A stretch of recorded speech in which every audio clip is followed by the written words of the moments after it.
Hi again.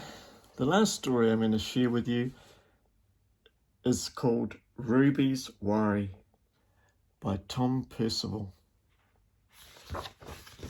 It starts with a little letter written to us by Tom.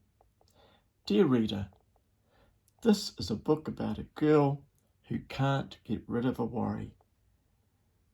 Everyone worries about things from time to time, and it can be hard to stop worrying sometimes. Even though we can't see our worries like Ruby can, they're here with us.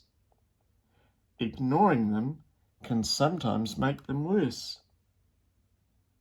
So here are a few questions to ask yourself when you think you have a worry stuck to you.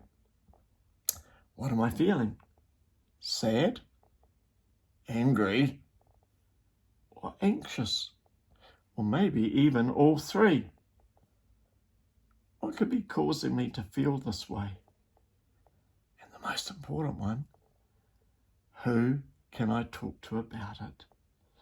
No matter what you're feeling, remember, it always helps to talk about it.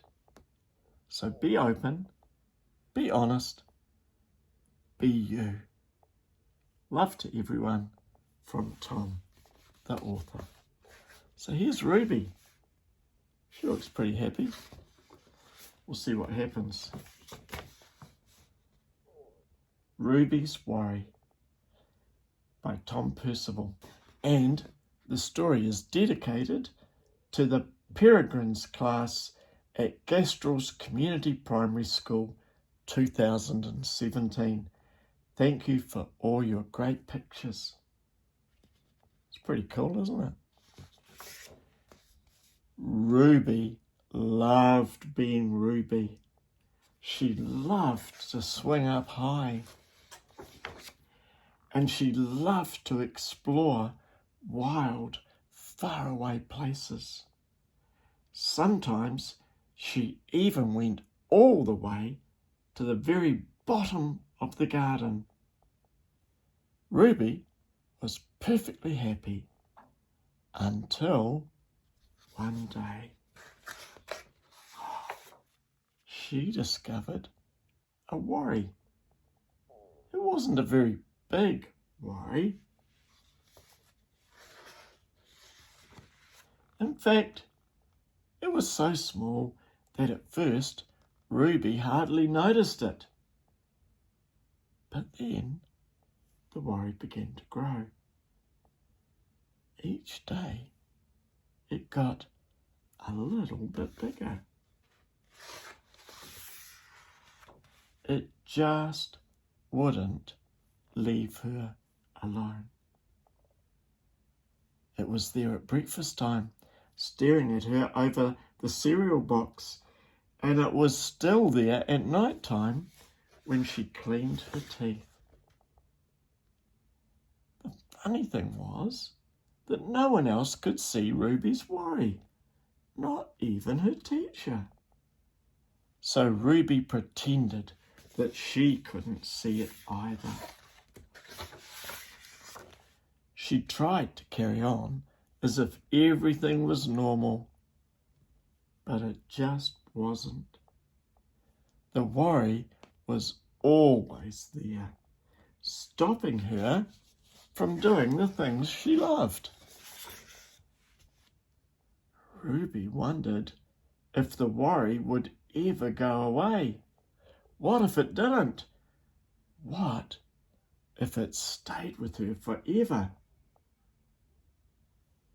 Ruby didn't realize that she was doing the worst thing you can ever do with a worry.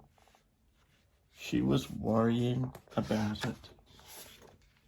Now, the worry was enormous. It could barely fit in the kitchen at tea time. It filled up half of the school bus. And it took up whole rows in the cinema. The worry became the only thing that Ruby could think about, and it seemed like she would never be happy again. Then, one day, something unexpected happened. Ruby noticed a boy sitting alone at the park. He looked how she felt, sad. And then she noticed something else, something hovering next to him. Could it be a worry? It was. Ruby realised she wasn't the only person with a worry after all. Other people had them too. She asked the boy what was on his mind. And as he told her, the strangest thing happened. His worry began to shrink. Then Ruby did the best thing you can ever do if you have a worry. She talked about it. And as the words tumbled out, Ruby's worry began to shrink until it was barely there at all. And soon, both their worries were gone. Finally, Ruby felt like herself again. Now, of course, that wasn't the last time she ever had a worry. Everybody gets them from time to time, but now she knew how to get rid of them. And that way, they never hung around for long. Isn't that a good advice? And you know what?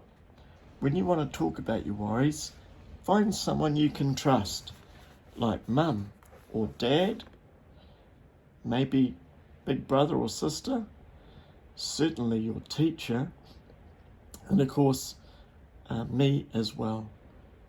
And I am definitely always there if you want to pop in to my office or stop me and tell me about something that is worrying you. And once you talk about it, it helps you put it in perspective and understand it and learn how to cope with it, and then it gets smaller, and hopefully before long, just like Ruby, it will go away. Thanks everybody for listening.